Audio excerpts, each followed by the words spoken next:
前段时间我做了一个新闻啊，叫《看不见的中国》，讲的是那个煤制油在运输的过程中跟食用油混装的新闻啊。你想想，那煤制油是有毒的工业用油，结果在运输的过程中跟这个食用油混装在一起。那食用油是什么？食用油是我们吃到肚子里的，但凡有一点底线，但凡有一点我觉得道德都不至于做这种丧尽天良的事情。但是在过去的10-20年的时间里，我们的食用油就是用这种方式来运输的。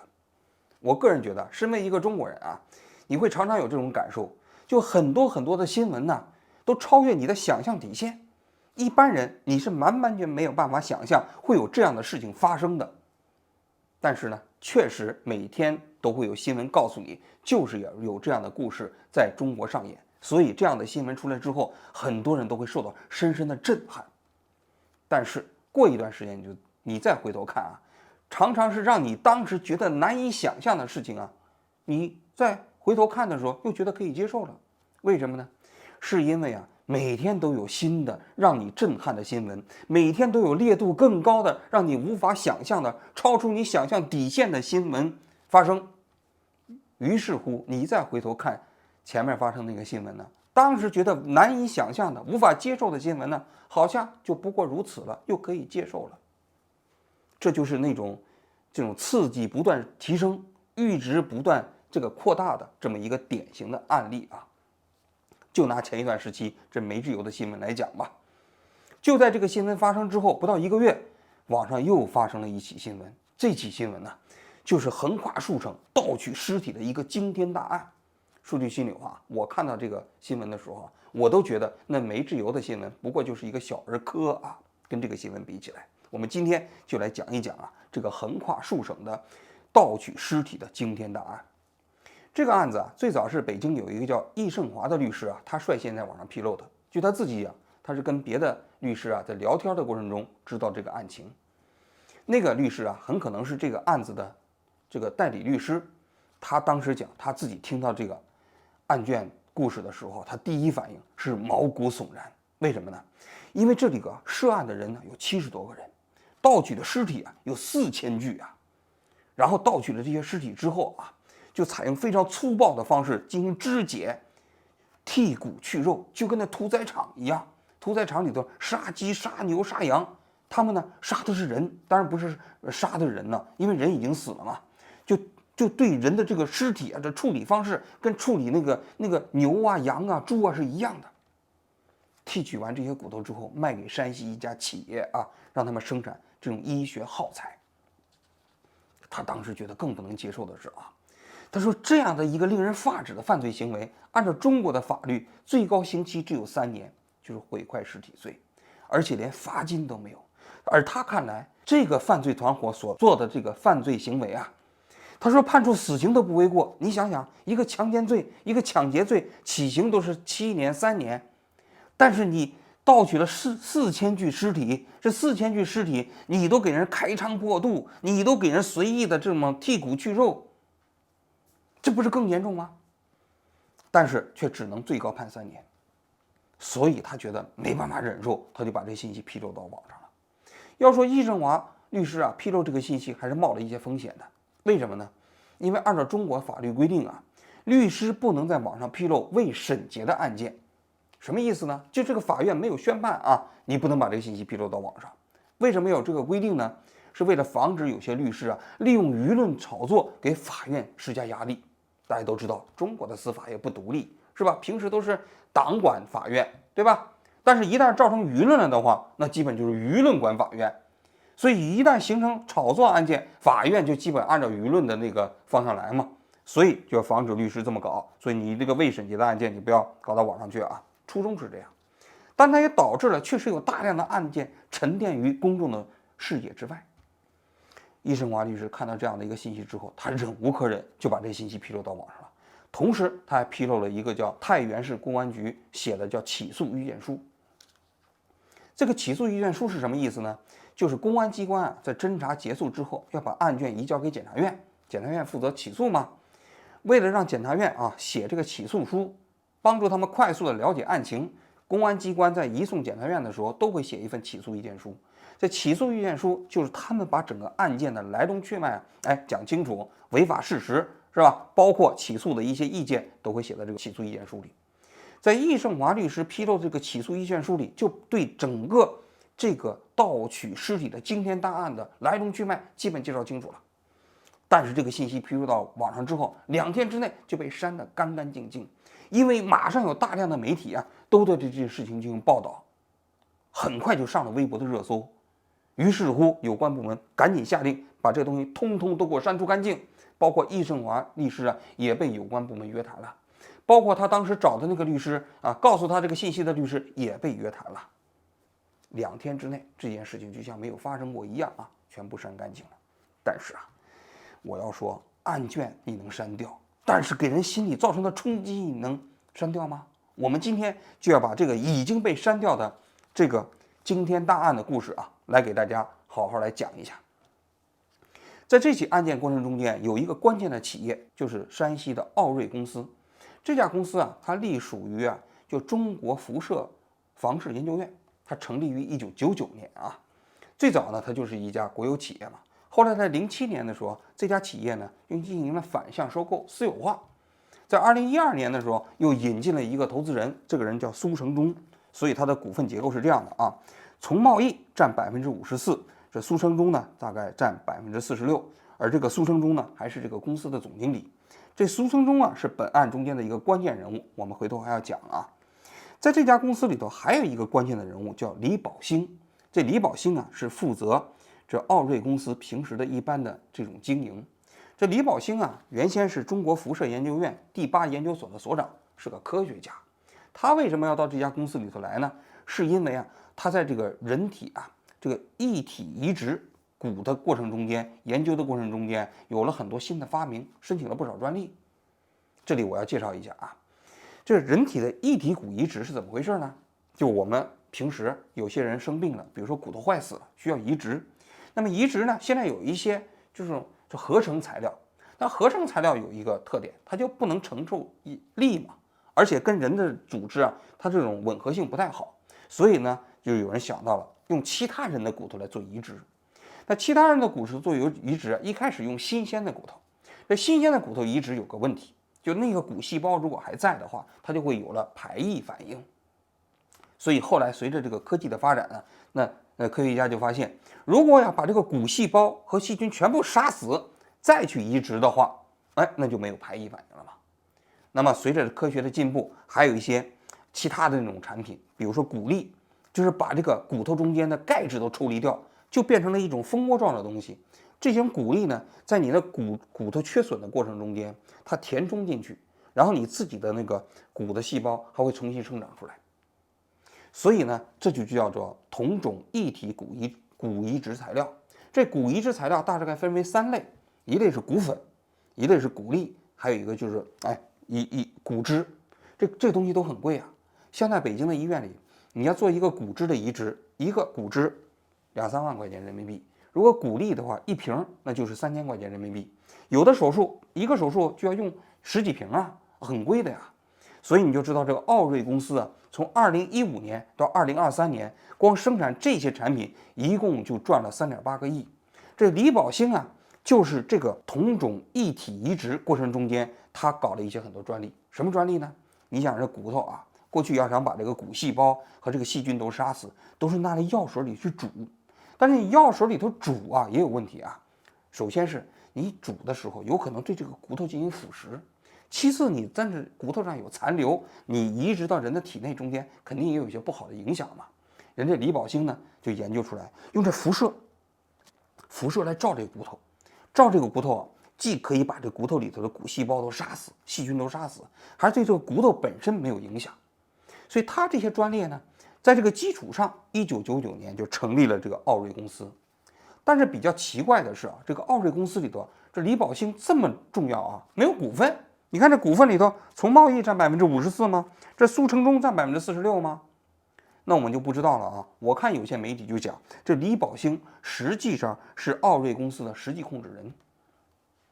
是不是前面这些人拿的股份都是假的，他才是这中间的大股东，我们就不知道了但是媒体报道，这李宝兴还获得了全国的劳动模范。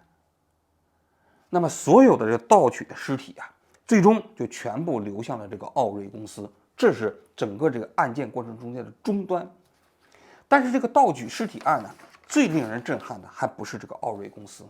这个奥瑞公司呢，我们前几天我看到这个新闻之后，我就让这个山西的一些我们的网友啊，到那个现场去找，发现这个奥瑞公司现在已经不存在了。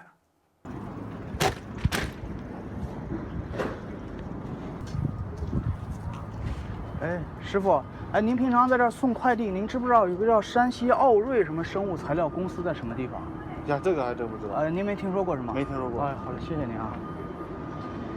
师傅，请问您一下，您知不知道有个叫山西奥瑞生物材料什么公司在什么地方？您没听过是吗？哦，好嘞，好嘞，谢谢啊。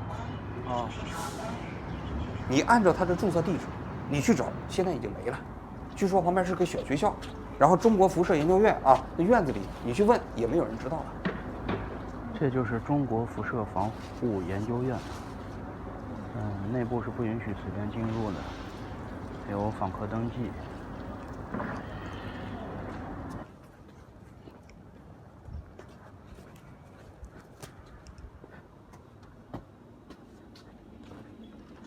哎，给您钥匙。哎，好的，谢谢谢谢。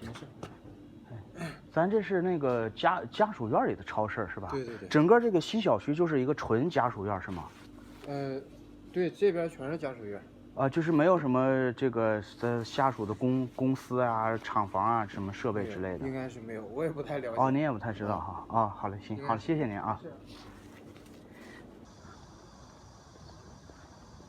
都不知道，没有人知道这家企业现在是什么样的状况，已经被警方查封了。但是周围的人都不知道这家企业，就跟这个事情没有发生一样啊。但是在整个这个新闻过程中间，要我说最令人发指的还不是奥瑞公司这个端口，而是奥瑞公司怎么获得的这些尸体，怎么盗取的这个尸体。一共有3个途径啊，咱们慢慢来讲啊。第一个途径就是桂林医学院解剖研究室。这桂林医学院嘛，是个医学院，它平时要进行教学嘛，所以它教学的过程中要解剖尸体嘛，解剖尸体就有个解剖实验室。这解剖实验室里头啊，有一个人叫做兰陵源。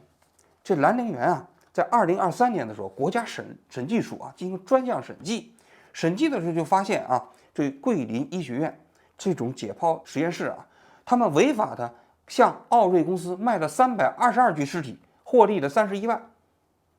我猜啊，这是整个这个盗卖尸体案最早被发现的端口，就是国家审计署啊发现了这么一个事实之后，就把这个线索呢移交给了公安机关，公安机关于是就把这个兰陵源给抓起来了。一讯问，整个这个案件呢就真相大白了。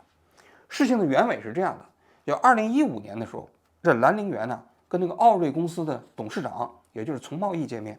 陈茂义呢在全国各地去买尸体嘛，他就跟这个兰陵源讲，他想买尸体，一具尸体1万块钱。这兰陵源一听，有门啊，因为他们平时这个实验室里头经常解剖尸体嘛，解剖尸体他们这尸体哪来的呢？也是到那殡仪馆去买的，很便宜，一具尸体才900块钱。那你想想，900块钱买一具尸体，卖给他们1万块钱，这中间不是可以挣9000块钱吗？这是好买卖啊！于是兰陵源就开始去到殡仪馆去买尸体。买了多少呢？从2015年开始，他一共买了450具。这450具尸体中间有100来具他是用到了教学上，剩下的322具就全部卖给了这种奥瑞公司。那有人肯定问了啊，那殡仪馆怎么愿意把这个尸体卖给这兰陵源呢？这里又有门道了。这是殡仪馆啊，有2类尸体，他们卖给了兰陵源。一类就是无主尸体，就比如说这人在街上死了，被人送到了殡仪馆，无主嘛，不知道家人是谁啊。这种尸体啊，殡仪馆非常讨厌。为什么呢？你放到了冷箱里头啊，你还要花钱去保存，然后也没人来认领啊，这殡仪馆不得花钱吗？这种情况下，这种尸体也没人要，干脆卖给兰陵源他们啊，医学院里头搞医学解剖。另外一类呢，就是有些人呢，家人把他们送到了殡仪馆，明确就说这个尸体、这个骨灰我们不领了，你们这个殡仪馆自己处理，自己看着办。这种呢，殡仪馆呢也愿意把这个尸体卖给这个医学院。那么这种情况你就知道了，我们医学院实际上用于解剖的这些尸体啊，本身来源其实也都不合法。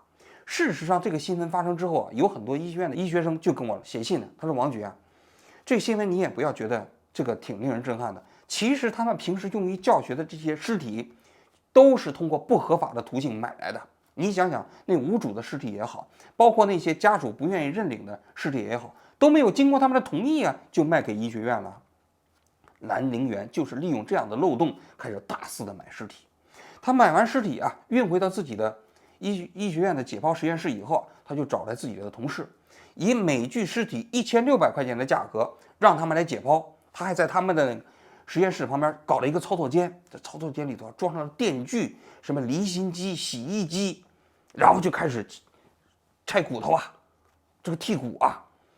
然后呢，就这4个同事啊，在这些年里头啊，每个人赚了35万，他自己赚了多少钱呢？他赚了80万。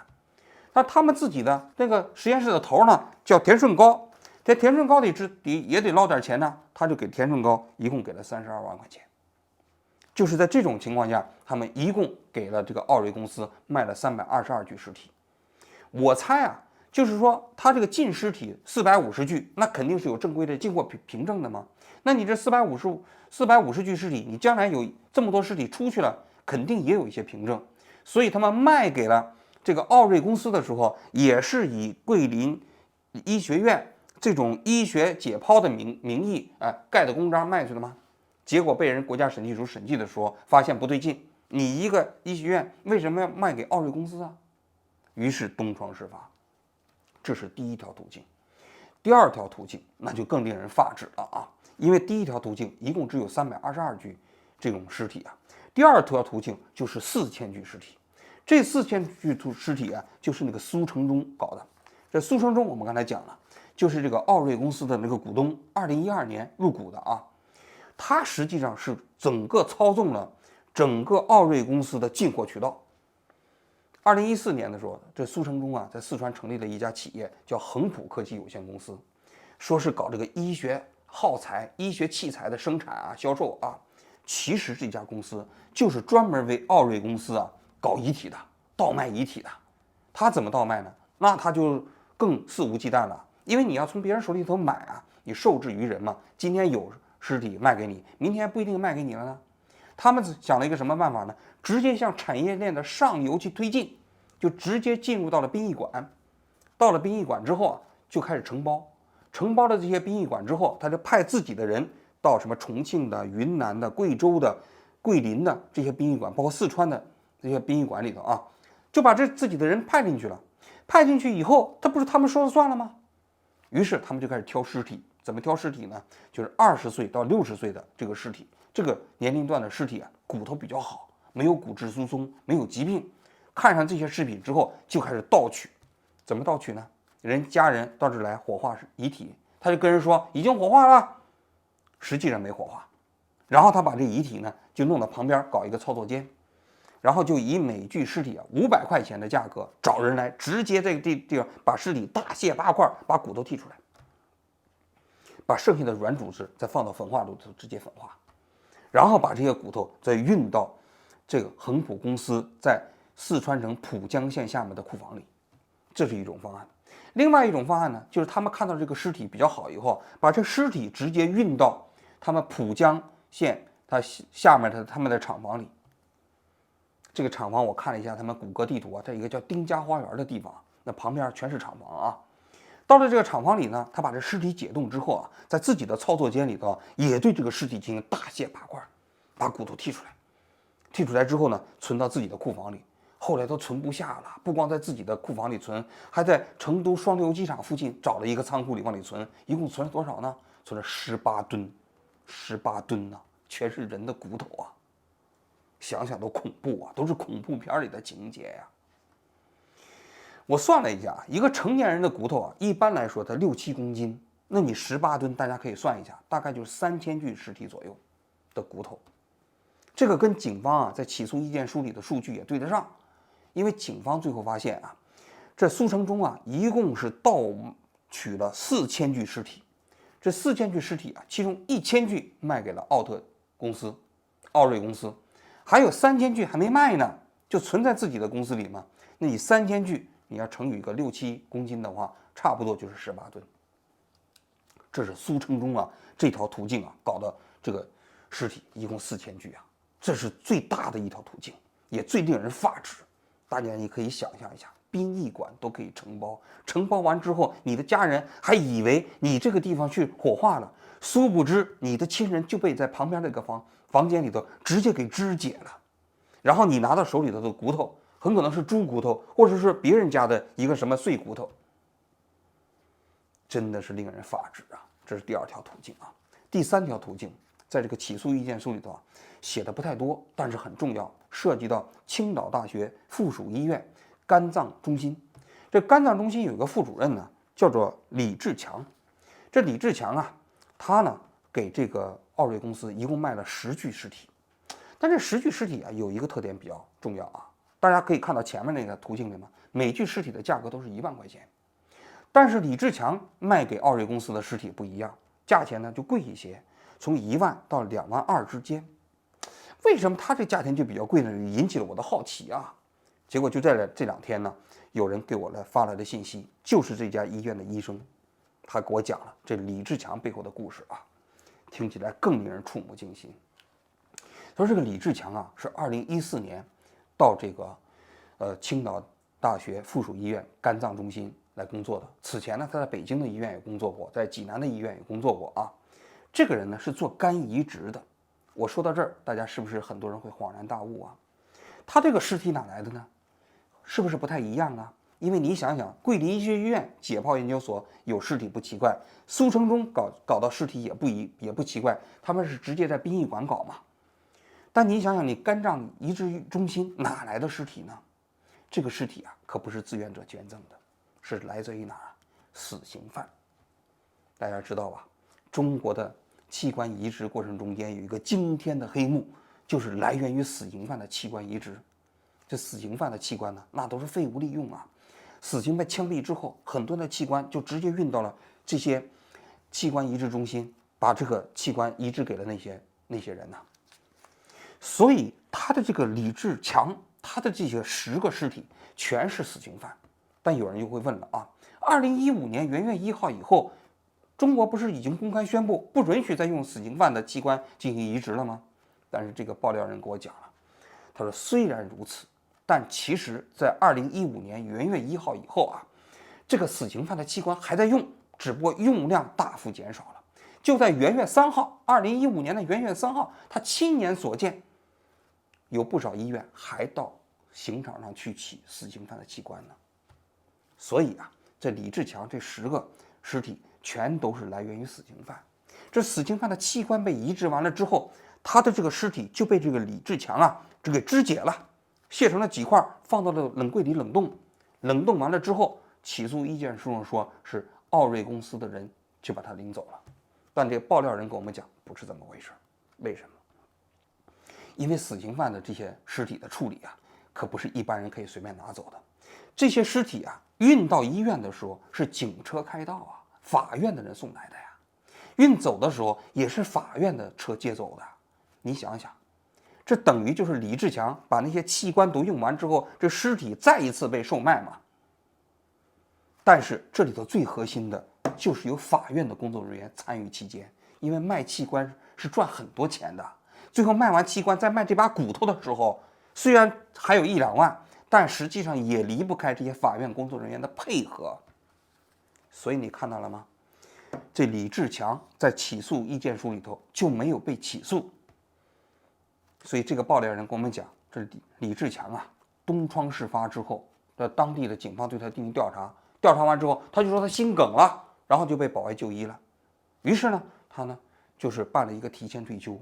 这个新闻被披露出来之后啊，很多媒体就问这个青岛大学附属医院，说是李志强怎么回事啊？这医院赶紧就说我们没这个人，根本没这个人。事实上，这个人实际上是提前办了退休。所以你就知道了，整个这个盗取尸体案这3条途径就是如此啊。这整个这个盗取尸体的这个来龙去脉大致是如此。最后呢，我想讲讲我自己对这个事情的看法。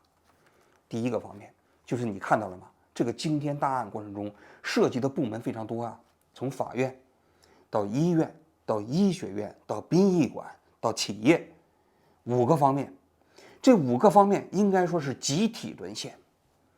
在这个过程中间，没有一个人对遗体、对尸体有一个最基本的尊重，他们都是为了一些蝇头小利。当然，对于法院那些人可能不是蝇头小利啊，但是对于整个倒卖尸体的这个行业来说，基本就是蝇头小利。因为我当时看到这个起诉意见书的时候，我非常吃惊，说肢解一个尸体啊，只有500块钱，500块钱就让一个人把尸体中间的骨头都剔下来。那么在解剖实验室里头啊，肢解一个尸体啊，价钱也是有1600块钱。我在想，一个人去面对别人另外一个人的这个尸体，你让他把这骨头剔下来，像杀猪一样、杀羊一样，只给这么点钱，他竟然能做出来，我自己都很难想象。大家将心比心，给你多少钱，你能做这样的事情？你面对这样的事情，你不做噩梦吗？由此可见，这些人对人的这种尸体，对我们同类这个遗体啊，应该说他是没有任何一点心理上的那样一种尊重，甚至那种敏感。他就为了这点钱，就可以把人像杀猪一样、杀羊一样把骨头剔出来，多么可怕的一件事情啊！那么这里头，当然我刚才也讲了，对于那些法院来讲，他们卖尸体其实只是最后的剩余价值，他们真正赚钱的是卖那些器官，肝脏啊、肾脏啊、心脏啊，可能都卖了。那这一个人的身上的那些器官加起来卖起来，可能卖了上百万，当然他们获利巨大了。但这里头你可以看到了吗？就是这些，无论是公权力的部门，还是普通人，都在把人当作物。因为你这些人，你活着的时候可能做牛做马，但你死了之后呢，还是一个医学耗材，这不就是人矿吗？我们前2年做节目讲人矿，人矿是什么意思？矿就是矿产资源，你从来不是目的，你就是手段。你活着的时候，你被剥削、被压迫；你死了之后，你的自己的尸体你都没有办法做主，你还要成为别人手中间的资源和工具，多么可悲的一件事情啊！这些事情发生完之后，我看网上有一个人非常悲哀的评论说：“他说，就算你买我的骨头，你总要从我们自己家人手中间给一个公道的价格呀。知道都不知道，就被倒卖了，就被当作人矿，当作矿藏资源开发了。想想是不是不寒而栗的一件事情啊？就是在这个国家里头，真的是缺乏对人最基本的尊重，这是第一点。第二点，我觉得啊，这里头涉及到一个死人权利的维护问题。我们的国家里头啊，对死者的权利的维护，应该说是非常非常的淡漠。别看一个人活人也有权利，其实死者也有权利。我记得啊，事隔多年之前，我们中央电视台新闻调查节目曾经做过一期节目，叫《眼球丢失的背后》。那个故事讲的是什么呢？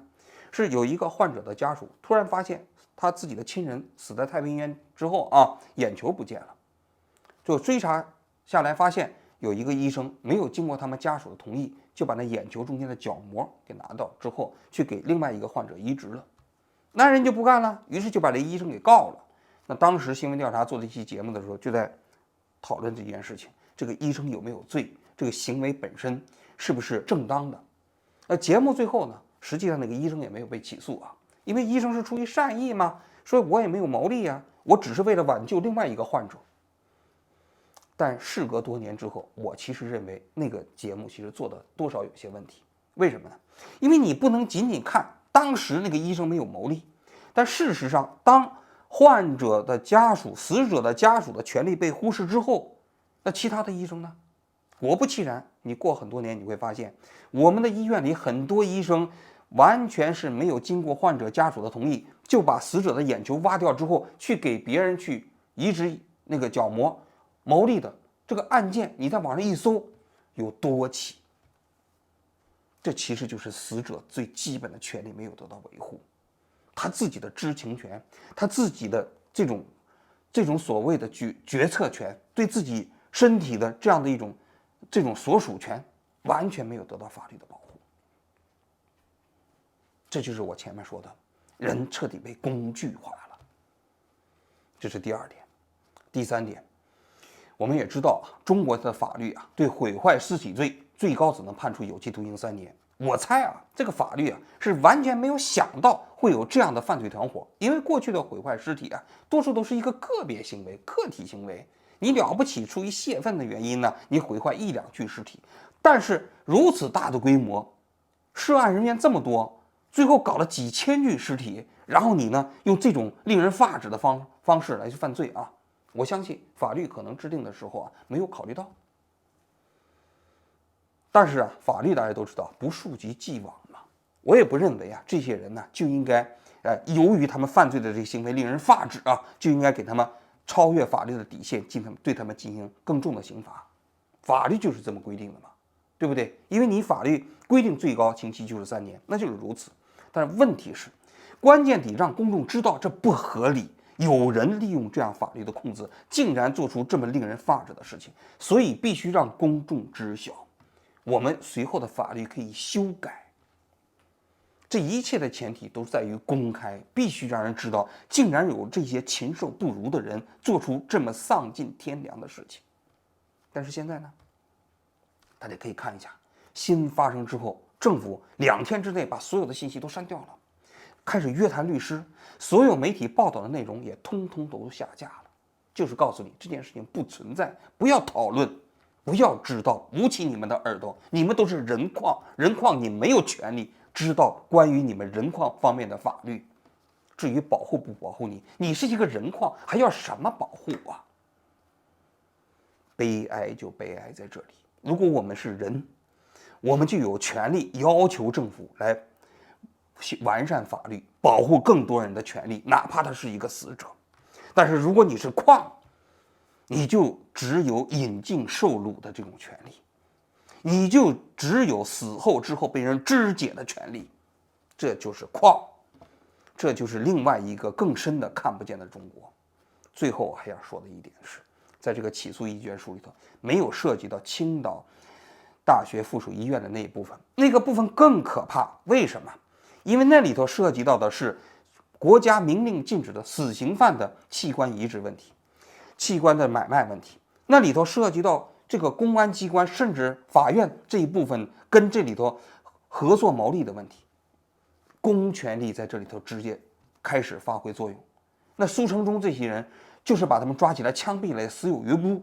但是那些法院的人员呢，他们明确的违反国家的法律，开始进行死刑犯的器官移植，然后最后卖完之后，可能还用警车开道去处理这些尸体的时候呢，为什么起诉意见书里没有呢？你看到了吗？就是李志强这些人，最后他连起诉都没被起诉，为什么？是因为这个涉及到公权力，所以他们可以保护他呀。这不是更不公平吗？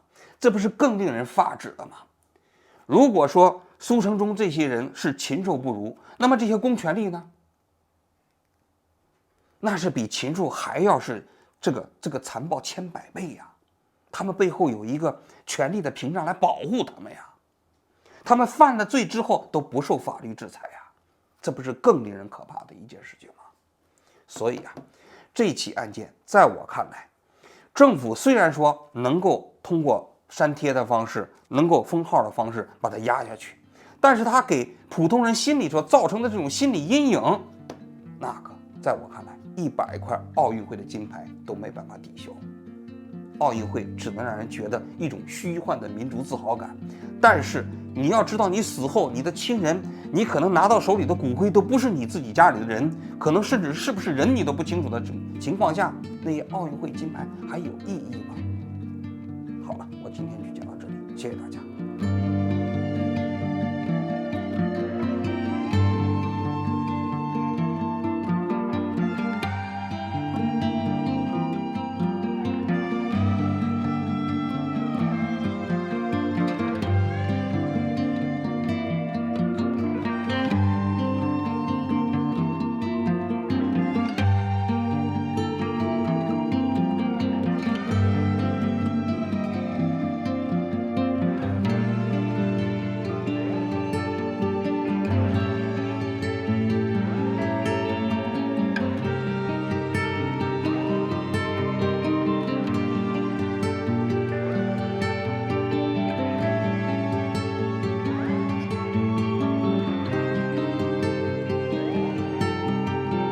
平常在这儿送快递，您知不知道有个叫山西奥瑞什么生物材料公司在什么地方？呀，这个还真不知道。哎，您没听说过是吗？没听说过。好，谢谢您啊。师傅，请问您一下，您知不知道有个叫山西奥瑞生物材料什么公司在什么地方？您没听过是吗？哦，好嘞，谢谢啊。